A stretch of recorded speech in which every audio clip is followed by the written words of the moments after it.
Right. Assalamualaikum and very good afternoon to ladies and gentlemen. Welcome to MOGEC webinar. Today I'm Kasma. I'm secretary. I will be your host today. I'm secretary for MOGEC. Today webinar title is Energy Transition, Global and Local Renewable Energy (RE) Medium Outlook by Dr. Wayne Chen. Before I start the webinar, I would like to share a brief of the webinar. Today we will be using our Teams live event. I would prefer you to write the name so that during the Q&A we can know your name, and you'll be hearing the host and presenter only. After the webinar, we will be sending a feedback link for our future improvement. Okay, for my further ado, I would like to call to Rashid for opening remark. Yes, Assalamualaikum, good afternoon. Selamat sejahtera to everybody who are here. Thank you for joining another program, a webinar hosted by MOGEC. My name is Rashid, as mentioned earlier. I am the current president of the Malaysian Oil and Gas Engineering Council, which that's what MOGEC stands for. We have currently about 75 member companies. Most of our members provide engineering services mainly to the oil and gas industry, although some also venture into other industry as well. I think I would start with my sincere appreciation, and I'm sincerely grateful to Dr. Winnie for accepting our request to present this webinar entitled Energy Transition, Global and Local Renewable Energy Outlook. I believe with a vast experience and background while she was in SEDA, among other things, she will share valuable insights, especially in relation to Petronas' recent announcement where they aspire to reach net zero carbon emission by the year 2050.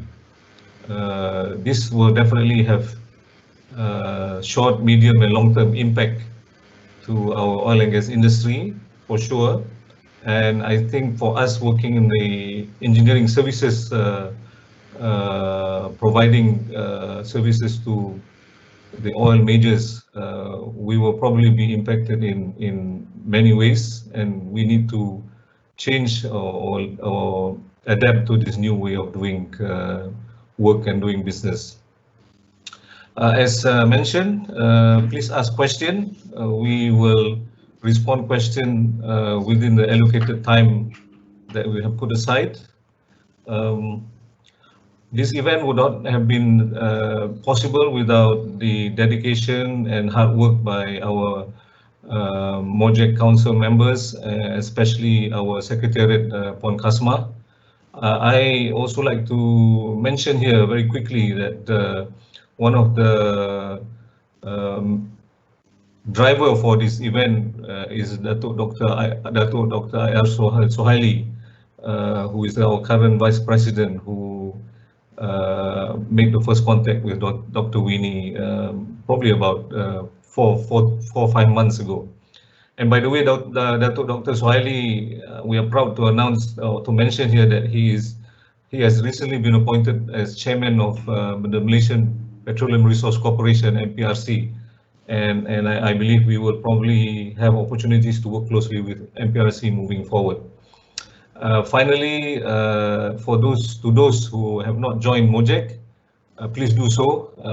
Please contact Kasma so that you will be abreast with all our activities in the coming future. So I pass this back to Puan Kasma. Thank you very much. Thank you, Encik Rashid, for the opening remark. Okay, before we start, I would like to read Dr. Wayne biodata. Dr. Wayne Chen was formerly the Chief Strategic Officer of the Sustainable Energy Development Authority of Malaysia from October 2011 until September 2020. From December 2005 to May 2011, Dr. Waini served in the capacity of the technical advisor in the Malaysia Building Integrated Photovoltaic Project, a project co-financed by the Global Environment Facility through the United Nations Development Programme and implemented by the Malaysian government. Prior to coming back to Malaysia, she worked in New Zealand for 10 years in various industries as software and system analyst. In September 2020, she joined Hibiscus Petroleum Berhad as the Vice President of the New Energy Ventures. Dr. Waini is passionate about energy transition and she was representing Malaysia in a photovoltaic power system under the International Energy Agency from 2006 to 2020 and was contributing member of the World Economic Forum's Global Future Council of Energy Technologies from 2018 until 2020.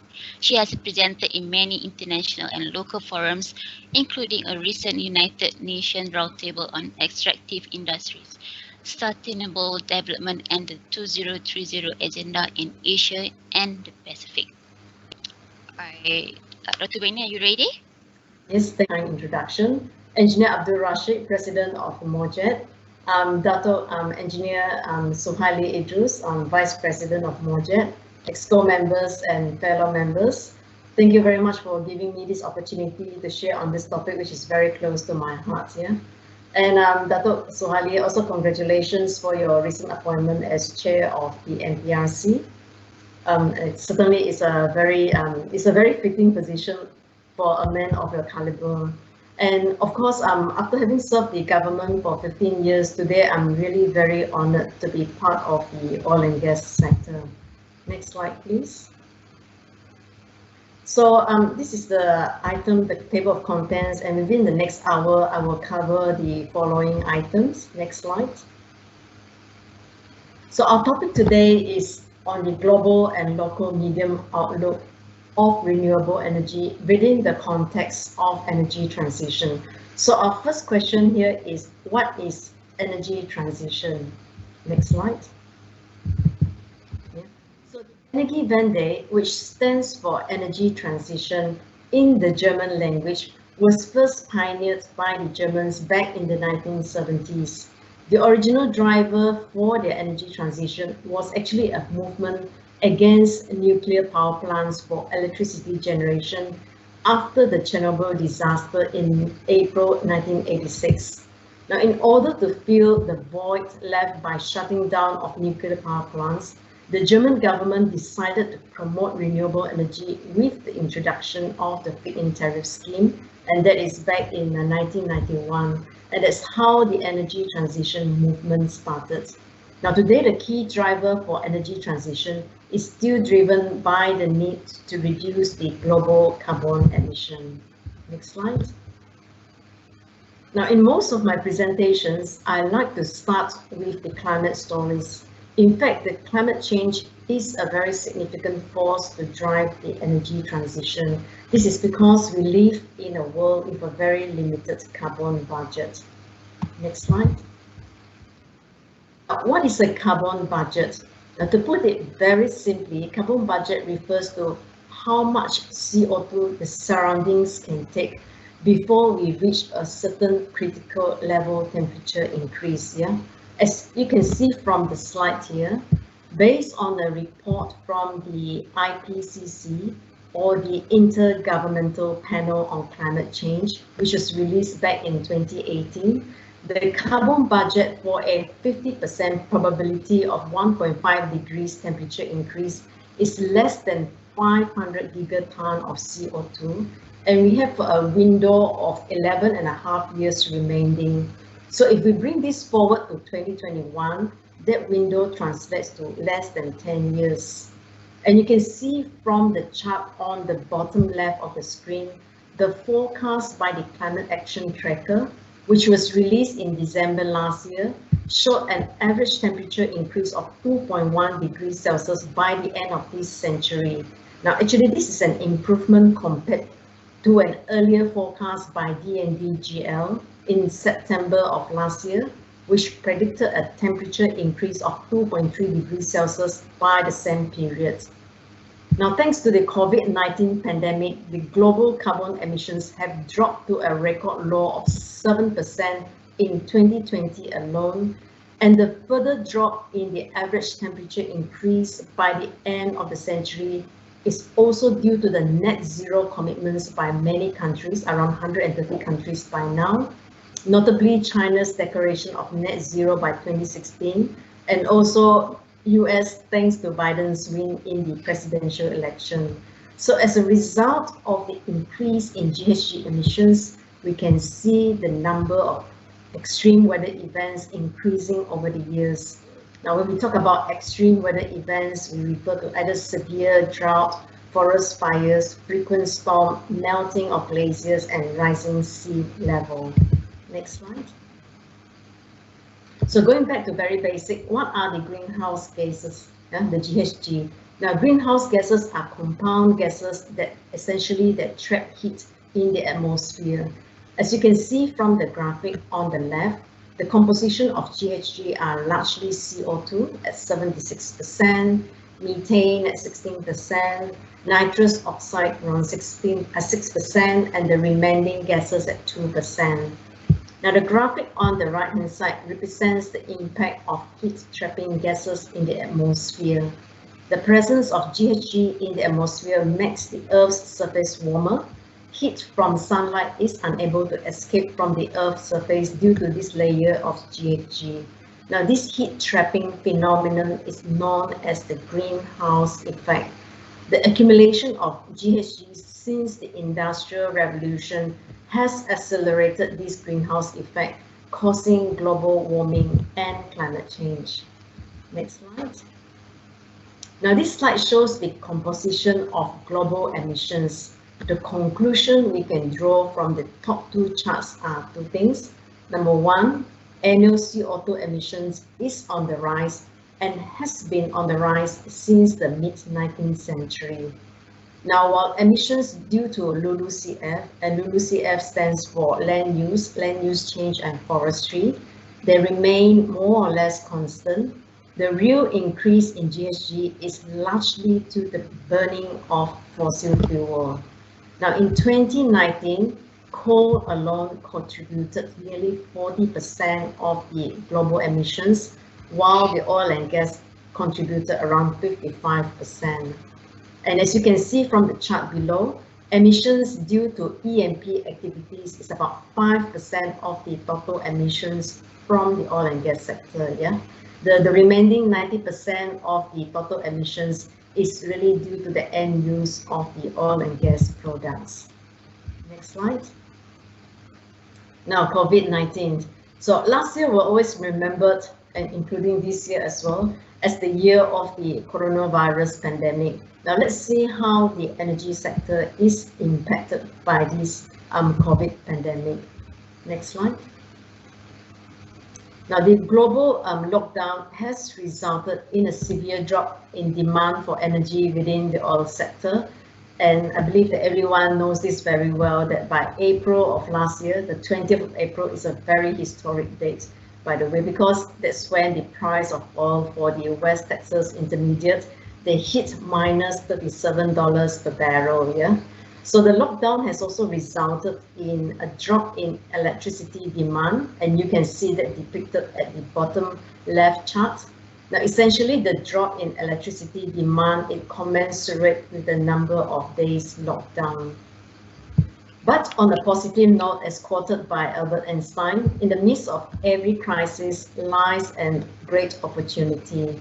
Now, I actually recall at the start of the pandemic in April last year, SEDA, that during that time when I was with SEDA, we got onto the call with the RE industry.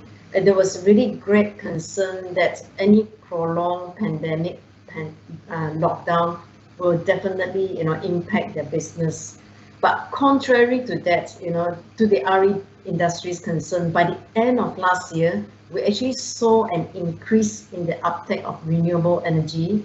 And this is largely due to the government's deliberate intervention through economic recoveries, which included the green agenda. Next slide. So in November last year, the IEA gave an online press conference on their findings of energy outlook in the pandemic year. According to the findings, unlike all the other energy stocks, the renewables were found to be very resilient, particularly the solar and wind, and you can see that in the chart on the left-hand side. Investors' appetite for renewables remained strong last year despite the pandemic, and this is in particular in countries with very supportive green policies.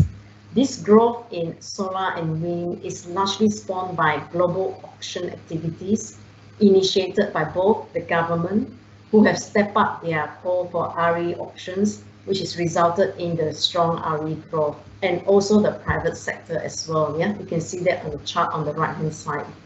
Now, this strong demand is fueled by companies who carry out the auctions because they have a need to strengthen their ESG compliance to meet their stakeholders' requirement.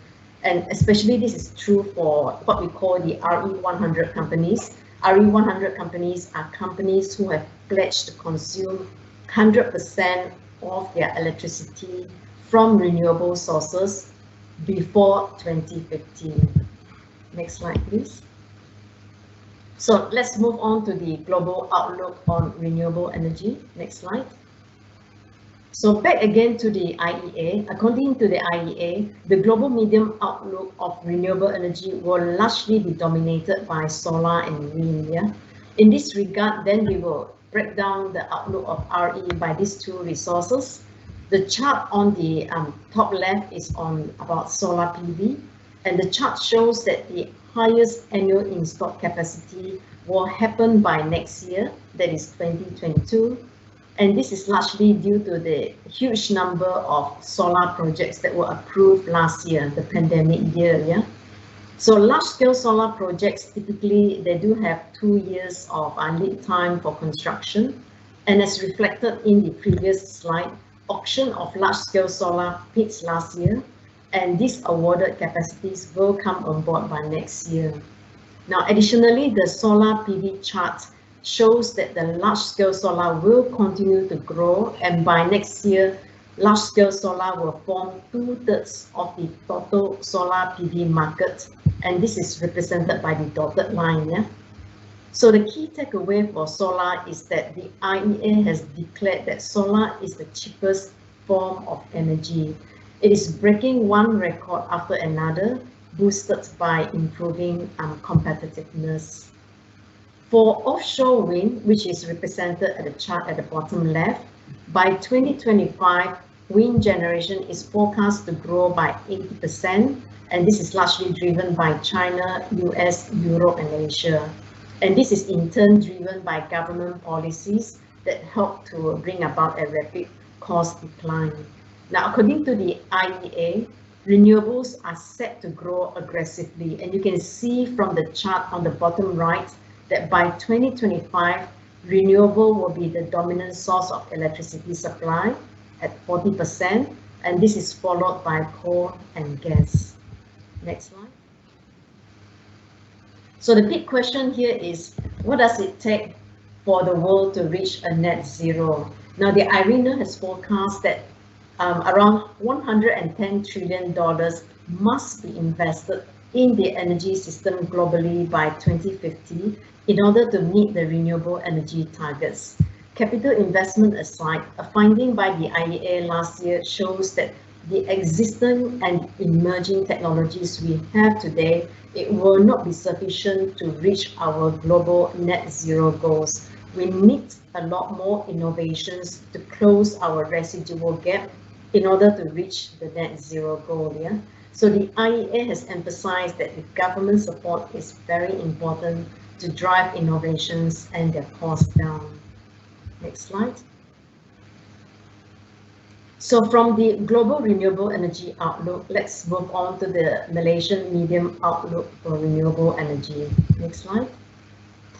Now this slide shows the development of renewable energy policy in Malaysia starting from the 8th Malaysia Plan to the 12th Malaysia Plan. Yeah. So the main gist of this slide is that renewable energy was first introduced about 20 years ago as the fifth fuel under the 8th Malaysia Plan. And during that time, we have a target of 5% of renewable energy in the energy mix by the end of 2005. Now, from one Malaysia Plan to another Malaysia Plan, I must admit that the achievements of renewable was very slow, despite the ambitious targets set at the start of each plan. Now, one of the significant achievements of the RMK9 was the formulation of the National Renewable Energy Policy and Action Plan, which provided the framework for the implementation of the feed-in tariff program in Malaysia. Now, this effort was largely driven by a UNDP project called the Malaysian Building Integrated Photovoltaic Project, which resulted in the formulation of this policy. And I'm really very proud to be part of this project. I recall it was an uphill task formulating this policy and drafting 2 bills immediately after the policy was approved by the cabinet. Yeah. Now, during the 10th Malaysia Plan, both the renewable energy and also SEDA bills were passed in Parliament in April 2011 that allowed the implementation of the feed-in tariff program and subsequently also the establishment of SEDA, who manages the feed. Now, by the 11th Malaysia Plan, the success of the feed-in tariff has given rise to 2 new key solar schemes, one which is the LSS, the large-scale solar, and the other is the net energy metering, which I will share in a while. Yeah. Now we are now approaching actually the 12th Malaysia Plan. The RMK 12 document was supposed to be released by end of last year, but due to the COVID-19 pandemic and the entire RMK 12 document was delayed, and now because of the Darurat, I believe that the RMK 12 will only be released by the second half of this year. And concurrently, SEDA was also been mandated by the Ministry of Energy to come up with a new renewable energy policy to replace the National RE Policy and Action Plan. The new RE policy is actually called the Renewable Energy Transition Roadmap. Sometimes we just call them the RETA. Now, the RETA was a project that I led in SEDA, which started in 2019 until my departure from SEDA in September last year. And that document should be released soon together with the new energy policy and the natural gas roadmap, which are also slated to release by the second half of this year. Yeah. So with regards to the renewable energy target, during the previous government, they've announced 20% of renewables by 2025. In this current government, recently they've announced a renewable energy target of 31% in the power mix by 2025. Next slide, please. Okay. So in the latest power generation plan that was released by Suruhanjaya Tenaga, you can just download it from their website. In order for Malaysia to achieve the 31% of renewable energy target for Malaysia by 2025, a total of 1,178 megawatt of new renewable energy capacities will be developed in Peninsular Malaysia from 2021 onwards. Yeah, you can see that on the chart on the left-hand side. The additional renewable energy capacity basically consists of 1,098 megawatt of solar and 80 megawatt of non-solar. Now over to the right chart, in order to meet the 40% renewable energy target by 2035, an additional 2,414 megawatt of renewable energy would be developed in Peninsular Malaysia from 2026 to 2035. So in summary, the future of renewable energy growth in Peninsular Malaysia will come mainly from solar PV. Next slide. So this particular chart shows the contribution of various types of renewable energy in the national power mix. As of end of 2019, our national power mix is around 35,700 megawatts, and this is largely dominated by the coal and gas industry. Yeah? I mean the coal and gas sector, and this is around 73%. Renewable, including large hydro, is at 23%, and this is largely due to the contribution by large hydro from the state of Sarawak. And this chart shows that if we break down the renewable energy in the country, large hydro just by itself is already 16%. All the others are still in very small capacity. Right. Okay, as part of the RETA study, SEDA also studied the various overall renewable energy potential in the country. From this infographic, we can see that solar registers the highest resource potential. And this is really not a surprise because we lie along the sun belt. Yeah, the total solar PV resource potential is around estimated to be 269 gigawatts, and the highest of this potential is actually in Peninsular Malaysia, followed by the state of Sabah. And of course, no surprise at all, large hydro is led by the state of Sarawak, where 70% of the hydro is actually found in that state. And we can find small hydro resources potential in Peninsula. When I said small hydro, it means any capacity that is less than 100 megawatts here. And in this particular chart here, bioenergy basically comprises of biomass, biogas, and also municipal solid waste. And 60% of this resource is basically found in Peninsular Malaysia. Right. So what are the key drivers for renewable energy in Malaysia? Next slide. So now this slide is really a very busy slide. It is the anchor slide for my entire presentation, and it provides an overview of the renewable energy programs available in Malaysia. Now there is a caveat for this slide in that Sarawak, the state where I come from, it has its own electricity ordinance. So none of these renewable energy programs apply to the state of Sarawak. Yeah? Now in Malaysia, the feed-in tariff program was instrumental in driving the emerging renewable energy market and industry. As at the end of 2019, in total, 113 countries have actually adopted the feed-in tariff, which is made very successful by Germany. And of course, one of the countries that adopted this was Malaysia. Now, the concept of the feed-in tariff is that 100% of renewable energy that is generated is exported to the grid, and distribution licensees such as Tenaga and Nor in Peninsular Malaysia and SCSP in Sabah, they will pay a premium price to the renewable energy developer, and then in return, these distribution licensees get their reimbursement back from SEDA. So how is the FIT funded? Now the FIT is actually funded by the additional 1.6% additional charge that TMB as well as SEB impose on the electricity bills. Yeah. So in short, the FIT is actually sponsored by electricity consumers like you and me. Yeah. The FIT was very successful in moving up solar PV market and industry, and the rapid decline in the price of solar resulted in solar coming out of the FIT program as early as 2017. And by then, there was 3 new solar programs that were actually mooted up. One was the LSS, the Largescale Solar, which is implemented by the Suruhanjaya Tenaga. And the concept of the LSS is that 100% of the solar electricity is exported to the grid, and basically the developer signs a 21-year PPA or power purchase agreement with Tenaga or SESB in Sabah. And there are 2 other rooftop programs that were also mooted up. One is net energy metering, NEM, the other is Celco. Yeah? So for NEM, we do allow the export of excess solar electricity to the grid, and this particular program is only applicable in Peninsular Malaysia. I'm saying this in case some of the contractors are actually located in Sabah. Yeah? And if you are in Sabah today, you are only eligible to go for Celco, and Celco means that it's for self-consumption.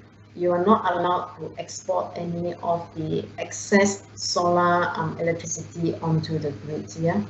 Now, under the rooftop PV, you can actually purchase solar under 2 different schemes. You can actually buy the system under outright purchase, or you can sign up for a leasing or PPA with a group of solar companies whom they call the solar PV investors. Yeah, and with this kind of leasing or PPA, basically you sign up for a certain duration of time, and you don't come up with any upfront cash, but you do a monthly payment to them, either at the end of the tenure of your agreement with them. Either you own the assets or the solar companies take back the assets at the end. Is how you negotiated with them.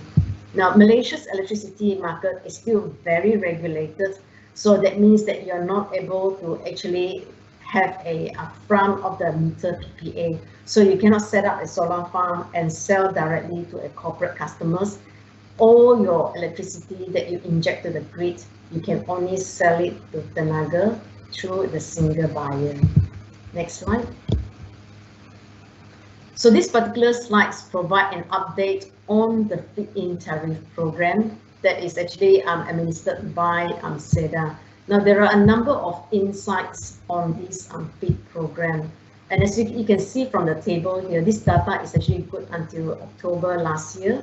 The total approved renewable energy capacity is over 1,200 megawatts, but operational as of that time is only about half of the capacity. Yeah, and you can see from the chart here that small hydro, although they have the highest number of approved capacity, but only 14% of them are operational capacity. Now there are huge challenges with the small hydro. The challenges are during the pre-construction period, whereby the developer needs to secure a huge number of approvals from the state and local governments, and the approval process can sometimes take, just the approval by itself can take up to 3 years. Yeah. Now, solar PV with the highest operational capacity, it is also the easiest of all renewable energy projects to do. Even during the early days when solar PV was very expensive to sponsor, the construction risk was really the least, and within 12 months, most of the solar projects were operational. Now, biogas was actually also quite challenging because you really need to be able to secure your sites with close access to the grid. Yeah? If your interconnection is too far, your project becomes unviable because the developer has to pay for the cost of the grid interconnection. Now, biomass is another very difficult project. The challenges are to do with securing the long-term feedstock agreement, typically with the palm oil millers. Yeah? And basically that's because the empty food branch, we call it the EFB, they have a lot of competing users, and sometimes they actually get better prices if you actually just pelletize your EFB and then sell your biomass pellets to countries like Japan and South Korea. You get better economic values from them. Now, SEDA does keep track of all the renewable energy projects that do not perform according to their milestone, and if you do not perform, your feed will be revoked. Yeah? So the approved figures here are actually already net of the revoke and the surrenders figures. Some of the project developers, they voluntarily surrender the projects if they are not able to reach the financial closure. But importantly, renewable energy is supporting the green economy through their capital investments, as shown in the table above. Now, the table below also shows the range of the feed rates that are paid for each type of renewable resources. The feed rates for each type of renewable resources, they differ by capacity. In principle, the bigger the capacity, the lower rates you get because of the economies of scale that you can enjoy. And you also, if you qualify for certain bonus criteria, then you will get the bonus rates. So for example, for solar in the early days, if you retrofit or you use solar on the rooftop, then you'll be able to get more payment. Yeah.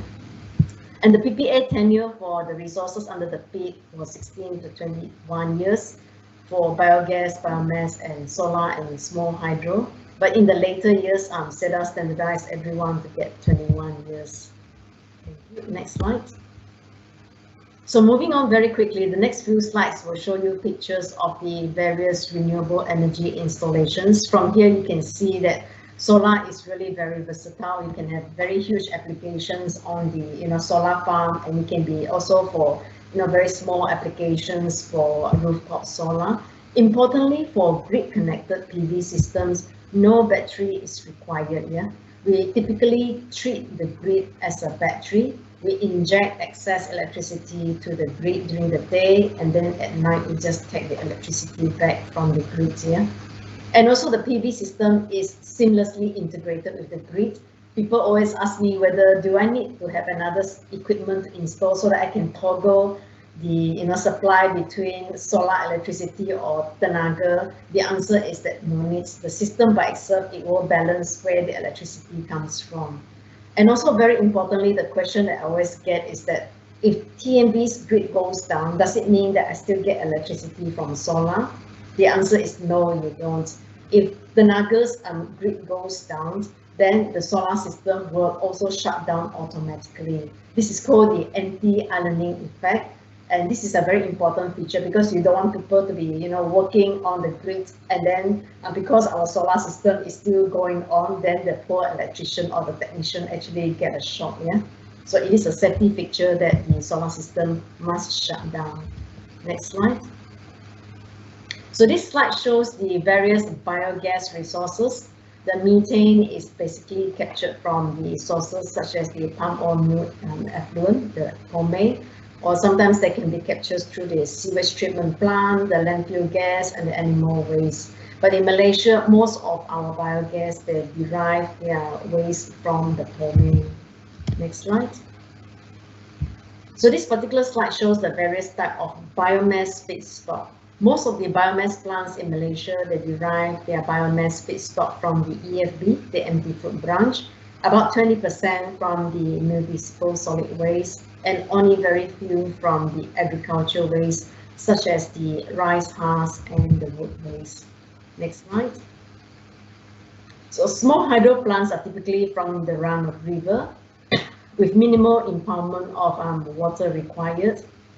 And in Peninsular Malaysia, states that are very rich in small hydro are Perak, Pahang, Kelantan, and Terengganu. Next slide. So over the past 15 years since I've been in this renewable energy sector, this is real data, live data about solar pricing in Malaysia. We have witnessed about 90% drop in prices over the 15 years. And this drop in price is also in line with the global drop in PV prices. Now, solar PV technology is a technology that has close to zero marginal cost, and it does not depend on any commercial feedstock because the sun is free. Yeah? So as a result of this, the economies of scale coupled with the competitive bidding has helped to bring down the prices very rapidly. And you can see that in other renewable energy technologies that do not depend on feedstock, such as hydro and wind. Yeah? And these technologies, they have the greatest opportunity to reduce their levelized cost of energy. Next slide. Now, I think most of you are very familiar with this large-scale solar, the LSS. The success of the FEED has actually spawned off large-scale solar auctions that is implemented by Suruhanjaya Tenaga. Reverse auctions, they are actually very effective in bringing down, and probably too effective, yeah, in bringing down the bid price of solar. In Malaysia, we've by now gone through 4 rounds of the LSS auctions. And with each round of the bid, the lowest price bid has actually come down. During the first bid in 2016, the lowest price was 39 cents. And in the latest round of the LSS, we can see that the lowest submitted price was only 13.99 cents per kilowatt hour. And this slide shows the total capacity awarded for each state, except for Sarawak, and their operational capacity. Now, this table is excluding the recent LSS4 that was just announced a few weeks ago. So if we add the LSS4, which is 823 megawatt altogether, we get roughly around 2,500 megawatt that has been awarded from, in total, this LSS program. So the latest LSS is expected to reach commercial operation by the end of next year.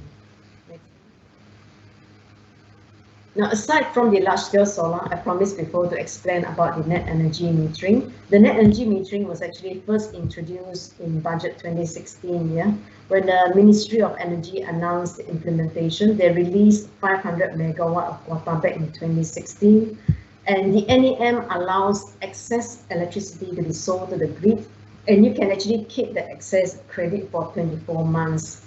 But in the early days of the NEM that was just announced, the compensation rate was very miserable. So as you can see from the chart here, up to 2018, the take-up rate of NEM was very, very poor. And when the PH government took over back in 2018, they changed the policy such that the compensation rate of the excess solar electricity was actually sold to Tenaga at 1-on-1 rate, yeah. So when this happens, you can see the chart here that there was a huge take-up of the NEM. And in fact, last year was the end of the NEM program, and it was supposed to conclude by December of last year, but the quota was completely gone a month before the deadline. And as you can see from the chart here, that really 90% was actually taken up by the CNI sector. The CNI is the commercial and the industrial sector.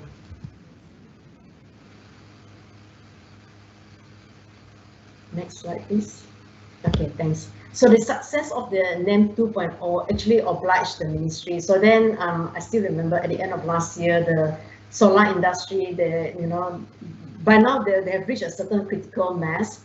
So they put a lot of pressure on the Ministry of Energy to come up with another successive program, the NEM 3.0. And within less than a month, by the end of December, the Minister of Energy, he announced finally the NEM 3.0 scheme. Yeah. Now the NEM 3.0 is not an exact replica of the NEM 2.0. It is slightly less attractive, but for the household and the government, they still preserve their compensation rate of 1-to-1. But for the commercial and the industrial, if you have any excess, it will be sold back to Tenaga at what they call the system marginal price, which is back to the very low rates, which is around, at the moment, the system marginal price is around 16 cents. Yeah. So, but it really pegs the price of gas. So if the price of gas comes up, then it could be as high as 20-something cents. But under the commercial and the industrial sector, tomorrow is the opening date for you to apply. So if you do have a commercial building, it is most encouraged that you apply for this, because this quota is good until only 2023. But quite likely this quota for 300 megawatt for the CNI sector will be gone well before then. Next slide. So lastly is on the Celco. Celco is only probably more applicable if you do not have any export electricity, because if you do have any export, then it's going to be a loss. You're not going to be compensated. Normally the industry will take this up are the ones that do not stop working for 7 days a week. Then you can be sure that when the sun is generating, whether it is the weekend or weekdays, there will be no excess of solar that is sold to the grid. But needless to say, because you are not allowed to sell to the grid, the take-up rate of Celco is much lower compared to net energy metering. Another point to remember is that it's only applicable for the state of net energy metering is only applicable for Sabah. If for Peninsular Malaysia, if you're in Sabah, you can only apply for Celco. Yeah. Next slide. So very quickly now, SEDA's website has a list of directories. I get this asked many times, where do I go to, who do I look for credible solar installers? So in SEDA's website today, you'll find two types of directories. One that provide you the EPCCs, which is the PV service provider. The other which will provide you the leasing or the PPA services, which will be under the Solar PV Investor Directory. And if you are interested in the leasing of PPA, that will only be eligible for customers for the CNI sector. Yeah? The PV investors will not be providing leasing of PPA for domestic customers. So if your company is reporting under the Income Tax Act or the ITA, then you will also enjoy certain green incentives that are offered by MIDA. Yeah. Now I won't go through and explain this, and you will have this slide at the end of the day. And also, if you need more information, you can just very easily access to MIDA's website. But essentially, yes, the government does provide you green incentives if you invest in green technologies, and that could mean energy efficient equipments, or if you are into solar business, a leasing business, you will get tax relief from the government for doing this. Now, the next slide talks about the energy transition for the oil and gas sector. So in the oil and gas sector, global E&P companies, they focus on three key pillars in the energy transition. I think these three pillars are important for you to know, because you as a contractor, you need to align your services to what the E&P companies are looking for. Yeah, and this is taken from Rystad. According to Rystad, there are three key pillars for E&P. The three pillars are: first is on the investment diversification. E&P companies are looking to invest in renewables, which could be solar, offshore wind, or low carbon technologies, batteries, digitalization. Secondly, they are looking into making their portfolio resilient. They are looking to manage the financial risk of their oil and gas assets with regards to fluctuating oil prices, possible drop in demand due to electrification of mobility with EVs coming on board, and also the possible implementation of carbon tax in certain jurisdiction that you're operating at here. And the final pillar is on the decarbonizing the upstream activities, which is a very important aspect of the energy transition. Yeah, to look into see how we can actually reduce carbon emissions from flaring, from your combustion, and also for your venting. And of course, some of the major oils, they have already committed to their net zero commitment, including Petronas, as mentioned by Engineer Rashid earlier. Next slide. Now, this slide shows the level of decarbonizing commitment by the various E&P companies. So just to recap, Scope 1 emissions means the direct emissions due to the upstream operations. Scope 2 means indirect emissions from purchased electricity. Now, Scope 3 is the indirect emissions from end use of your product and the supply chain. Yeah. Now, the column on the upstream target basically reflects Scope 1 and 2 emission reduction target, whereas the column on the carbon intensity, they cover up to Scope 3 emissions reduction. And the green dot basically means that the companies, they have a clear target. The yellow dot means that the companies they have a very vague target. The red dot means that they have no target whatsoever. So the general findings from this is that the European oil majors, they have committed to upstream emission reduction targets, but only very few like Shell, BP, Equinor, Repsol, they have committed up to Scope 3 net zero targets. Yeah. Now, Petronas, of course, in October last year, they have announced their net zero for their Scope 1 and Scope 2. And in the next slide, you will find that the oil majors who have committed the Scope 3, they are also investing very aggressively into renewables. Next slide. So with regards to the investment diversification of the oil majors, this slide shows that the companies which are investing into renewables, in particular, you can see that the Total is high up in the chart, and Equinor, BP, and Shell, and also Repsol. And those E&P companies at the bottom of the chart on the left-hand side basically reflect their non-E&P investments are largely into decarbonization and gas production growth. Next slide.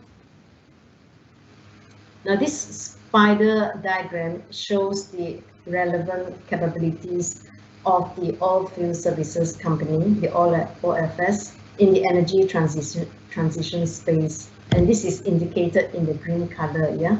And the relevant capabilities of OFS companies in the oil and gas market recovery, and that is up to 2023, and that is indicated in the red line.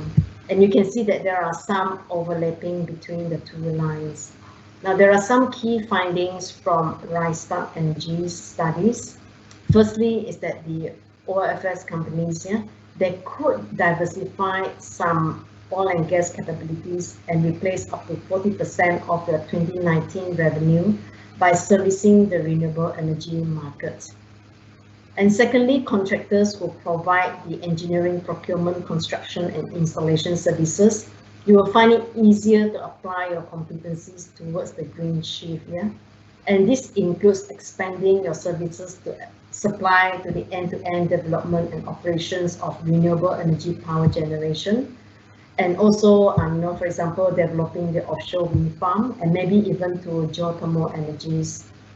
Now, some companies may find it challenging to deploy in the context of energy transition, especially if you are into the seismic or the GNG and the OCGT drilling services and tools, because they seem to be less relevant in the energy transition spaces. Now, most traditional oil field service suppliers are also looking into expanding into the low carbon segments, meaning technologies or services aiming to reduce or prevent emissions from oil and gas E&P activities. And this can be done by offering more efficient operations and digital solutions. Yeah.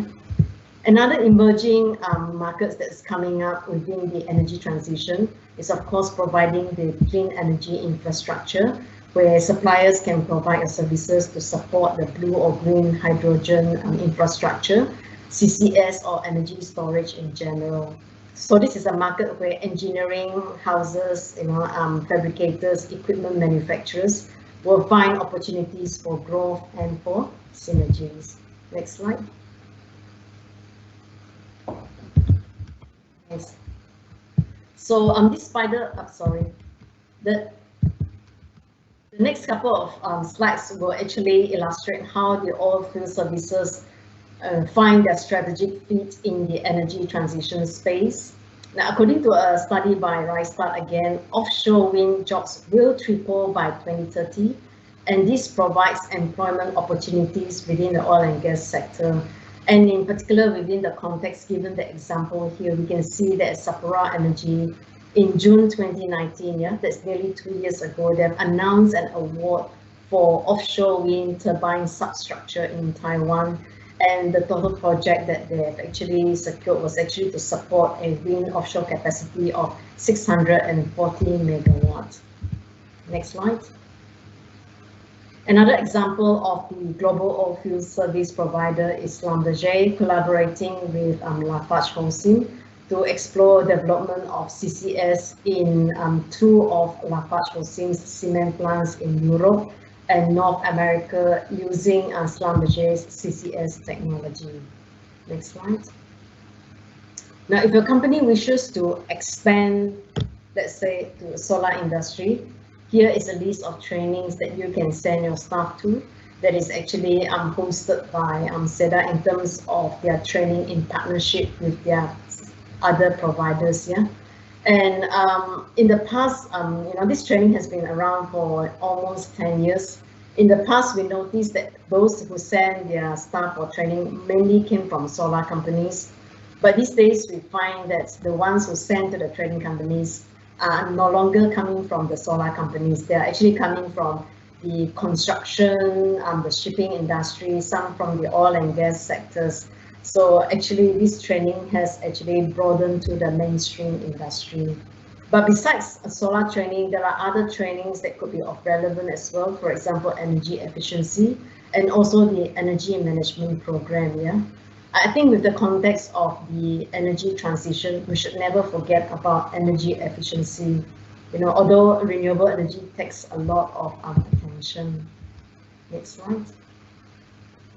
So I've been advocating for renewable energy, for the energy transition for almost 15 years. I can acknowledge that it doesn't come easy. It comes with its own set of challenges. So today I want to be very realistic and share with you about the challenges here. So when it comes to the energy planning, the policies makers always have a responsibility to balance out the energy trilemma. And by that we mean balancing the affordability and also the energy security and the environment sustainability. Now, although renewable energy can actually provide, support the sustainability part of it, and also of course some level of energy security because it's produced in situ, but often the case is resolving the affordability part of it. Yeah, even though the prices of solar has come down tremendously, but oftentimes it's also the grid infrastructure is not ready for the energy transition. And also the second challenges is of course handling with the policy volatility.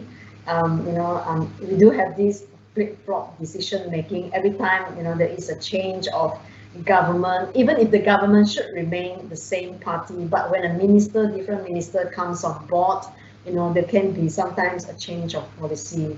But thanks to the growth in the critical mass in terms of the renewable energy, this flip-flop is actually much reduced by now. Yeah, so we have gained some critical mass in terms of the renewable energy industry. Now, the third challenge within the electricity sector is the very high electricity reserve margin. And currently, we're talking about 50% of spare capacity in electricity. So it's not the case whereby we do not want more renewable energy into the grid. It's the case of if we put in too much of renewable energy, someone has to pay for the idle capacity. Yeah? And the ones who would have to pay will be people like us. And the fourth issue is always the stranded assets. As renewables come on board, if we do not have an increase in demand, it will have to replace something. So realistically, globally, coal assets are already being stranded. So we have to be very careful when we manage a balance between renewables and also the fossil fuel, yeah, to make sure that some of the national assets, how we can make the best use of them while still not emitting too much of the GHG emissions. And of course, infrastructure limitations are covered before. The grid needs to strengthen, and grid infrastructure strengthening costs a lot of money. That brings to the next point in terms of the high cost of energy transition.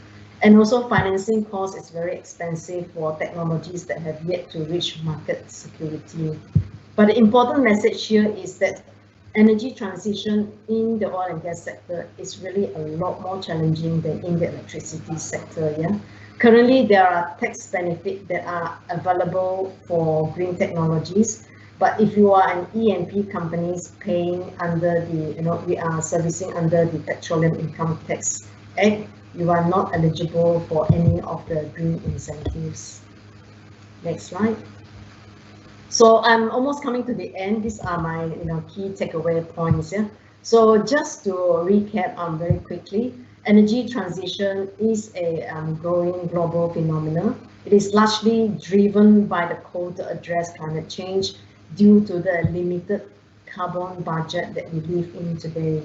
Energy transition is also driven by the very rapidly declining prices of solar and wind, and also there's a lot of stakeholders pressure, but that I mean that there is government direct policy intervention, pressure for companies to go for ESG investment, and also the civil society. And the recent COVID pandemic is also a very significant catalyst for energy transition as more and more countries pledge for net zero targets. Now, renewable energy technologies that do not depend on the feedstock that have close to zero marginal cost like solar and wind, these technologies, they will dominate the renewable energy scene. Yeah? According to the IEA, innovations are still needed to reach and move beyond net zero. Now, coming back to Malaysia, renewable energy context, we are largely dominated by large hydro, and the renewable potential with the highest growth opportunity is solar. Yeah? Renewable energy is still very much driven by government policies in Malaysia, And in Peninsular Malaysia, the key instrument would be the large-scale solar, the FIT, the NEM, and the CELCO. In Sabah, you only have the CELCO. In Sarawak, they have their own electricity ordinances. They will announce their renewable energy scheme soon. And also zooming into the oil and gas sector, the oil majors, including Petronas, they have led in terms of the energy transition space. They focus on decarbonizing their operations. They strengthen their portfolio of the oil and gas asset, and they are also divesting into renewables. And lastly, you can see for the OFS, you can leverage on your existing capabilities and transit into the renewable energy space. And we do acknowledge that, yes, we do have a lot of challenges. And the key message here is that collaborations among the industries and strong government support is very important in order for the sector to remain investable and relevant. So I think this basically wraps up my speech for today. Next slide. So I just want to actually acknowledge the HSSE team from Sea Hibiscus who have contributed to part of these notes for today. Yeah. So I'm happy to answer questions. Let's have a look.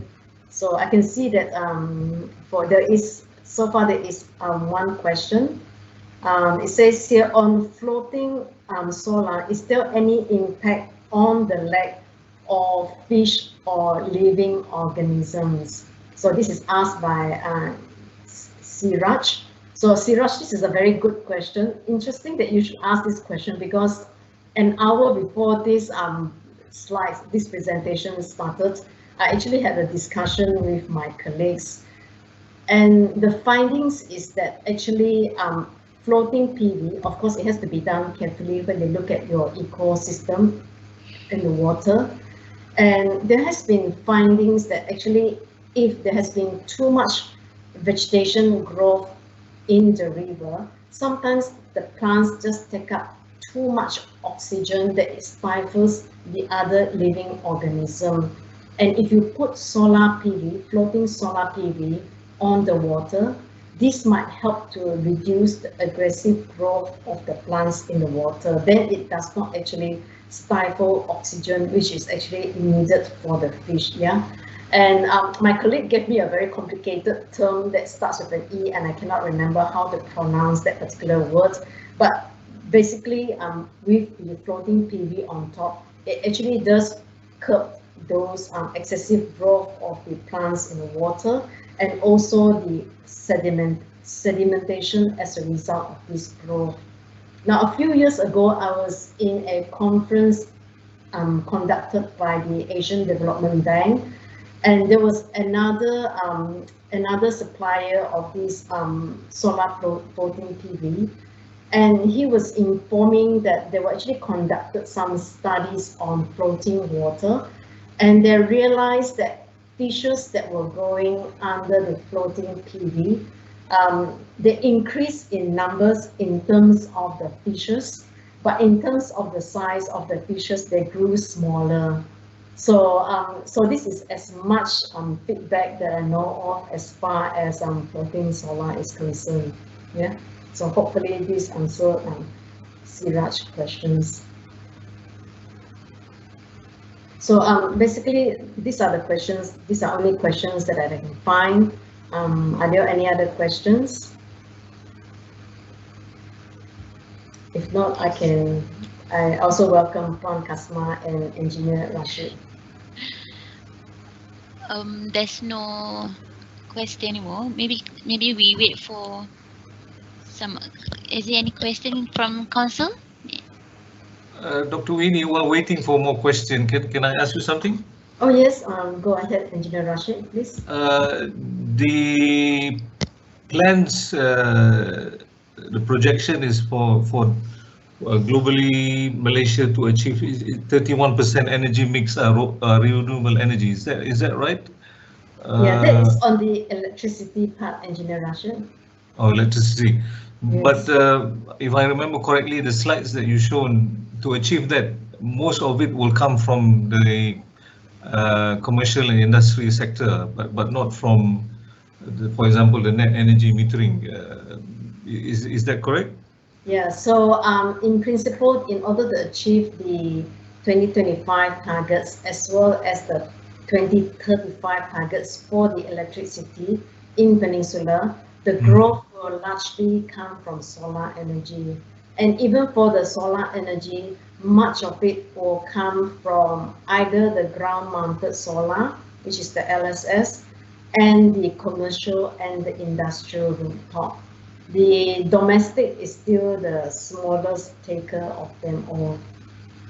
Okay, so even if everybody has solar panels on their rooftop, it will be a small percentage of the total possibility. Yeah, it will be small. Although the government is trying to encourage it, you can tell that the government has allocated 100 megawatt out of the 500 megawatt for NEM for solar on the residential. This is really to encourage residentials to take it up. So today, if any one of you, the listeners, if you have your own landed property, I would encourage that you put solar on the rooftop, because Tenaga's electricity in the future only has one way to go. It will, at best, is that it stays still. It is quite unlikely to come down. If ever, it is just going to go up. So if you invest in solar, you are really hedging your future electricity price increase. Thank you. Can I ask you another question? Yes, please. Since nobody is asking question, there has been a thought to say that because of renewable energy, the oil and gas industry is a sunset industry. What is your take or your view on that? Yeah, so that is a very good question. If you look at most of the major forecasts, even up to 2050, firstly, what will go down really in terms of fossil fuel will be coal. Coal will go down in a very fast manner, because in many countries, except Asia countries like China and growing countries like us, coal will go down very rapidly. Secondly, between oil and gas, gas will remain relevant for quite a long time. It has greater longevity in terms of its life, because gas you can decarbonize, and gas can play a role in electricity. It can help to balance the very intermittent solar and wind energy, because you can ramp up gas plant very quickly. But the challenge for coal is that, the challenge for oil is that you cannot decarbonize oil. But oil will never go away completely. It will reduce by almost half of it up to 2050, because you will still need oil for your as a feedstock for many of your petchem industry, like the plastics and everything. But the biggest challenge, your biggest competition is the moving away of automobiles into the electric vehicles. So electricity will be a very important part of the energy mix, and electricity will take over quite a big chunk of what the oil has been doing for the transportation sector. Okay, so we have a future still. Thank you. Yes, you do have a future, and in fact, it is a good time. It is a good time for OFS, for companies. In this time, you can still remain relevant. A lot of your capabilities can still be transported to fit into the renewable energy and the low carbon space. So these are, of course, very relevant skills for you all. Okay. Okay, Kasma, back to you. Correct. Thank you. Dr. Wei, there's some questions in the box. Okay, let me see. Okay, so there's a question from Patrick. As mentioned, the current infrastructure is geared towards fossil fuel and not the intermittency of renewable energy. As such, LNG has been largely accepted as the in-between energy source before renewable energy become mainstream. The technology to mitigate energy is still battery storage, is correct, which is also based on limited resources. As such, there's too much an emphasis on renewable energy in terms of energy security for the future.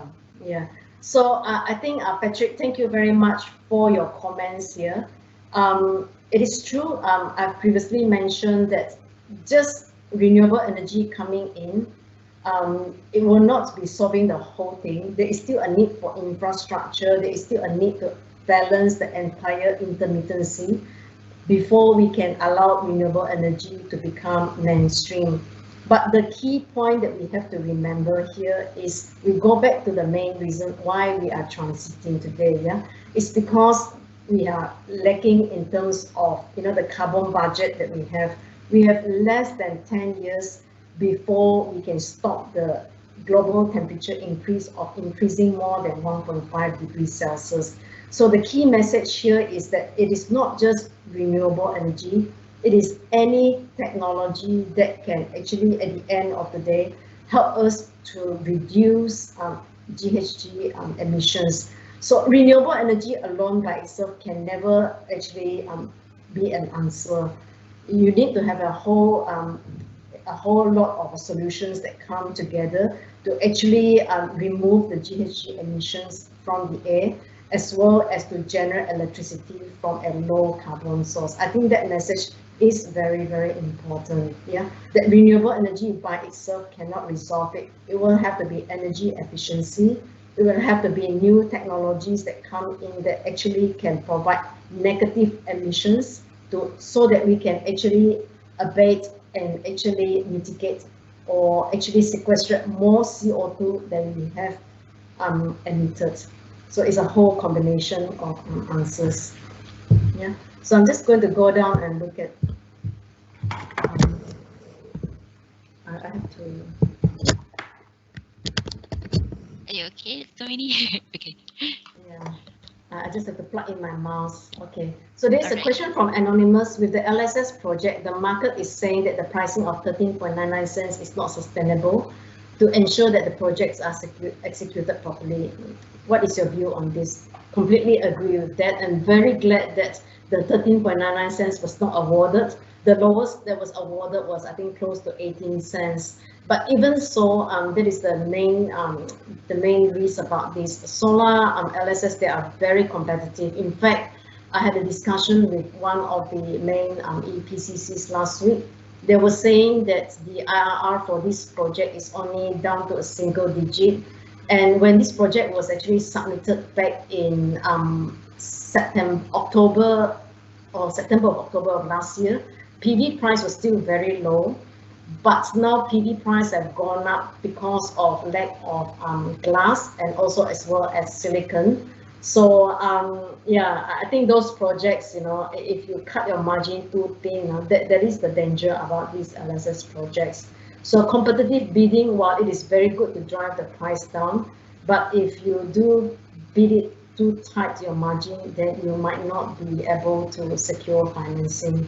So it's interesting to see, even for the LSS3, how many projects of them that have announced that they are going to start their construction. Yeah, so that is one very real potential, one very real issue. So Encik Mustafa here has another question.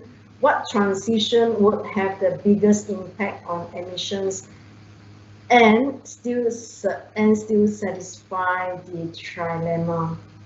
Coal to gas in power generation, export of hydro to Peninsular Malaysia, etc. So Encik Mustafa, very good question. And the answer to energy transition has never been a single solution to it.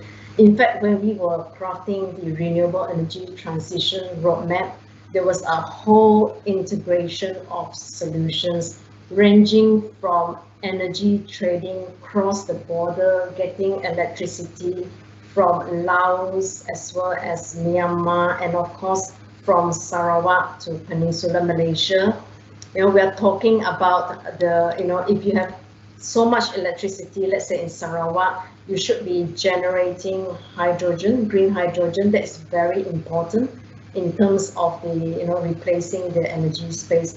So I think this particular conversation with regards to energy transition and the trilemma, it has to be a whole suite of solutions in order to address it.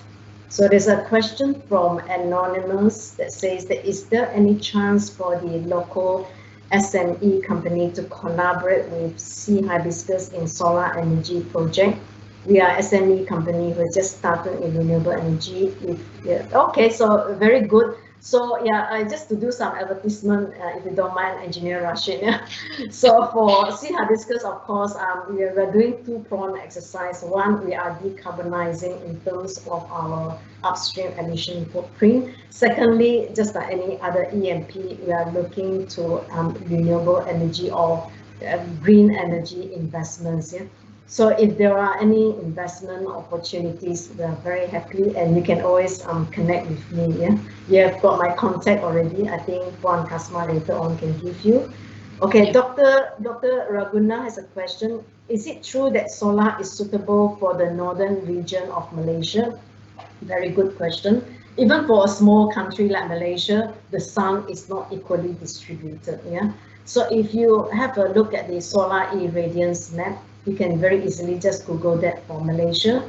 The places with the highest solar irradiance is actually located in the northern part of Peninsular Malaysia, the Kedah, the Police area. Yeah, so you're right in that region.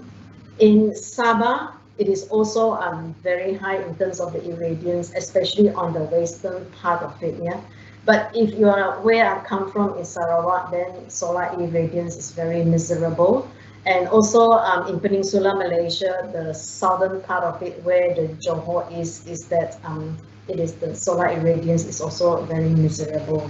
So this is as against what the Sultan of Johor said. It's not true. Johor did not have the best irradiance. It is the northern part of it. So there is an anonymous that thanked me for excellent presentation. Thank you very much in return. Encik Mustafa has a question on what transition would have the biggest impact of emissions. I think this I have answered already. Encik Amran, he's another question. Can you give us an idea on what is planned regarding storage of energy? Okay, this is a very good question. So in Malaysia, we do not yet have any energy storage. So in some countries, especially in Australia, whereby they have such a lot of solar. In fact, in Australia, 1 in every 10 houses have solar on the rooftop already. And in Australia, they have a very weak electricity grid. So very weak that if today you invest in either solar or wind in Australia, one of the things that you should be most concerned about is the curtailment of electricity. So if the grid cannot handle your electricity, in Australia, they will just curtail, they will just stop you from producing, and they will not compensate. So as a result of this, battery has taken up in a very big way in Australia. But in Malaysia, we have not, the battery has not taken up yet. Yeah.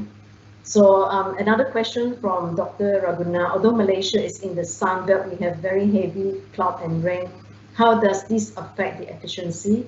Okay, very good question. So solar irradiance, as I've mentioned before, it is not evenly distributed. Some parts of it, yes, we do have very heavy cloud and rain, but on average, as a rule of thumb, we have around 1,200 kilowatt hour of solar generations that you can get for every kilowatt of investment that you put into it. But important, Dr.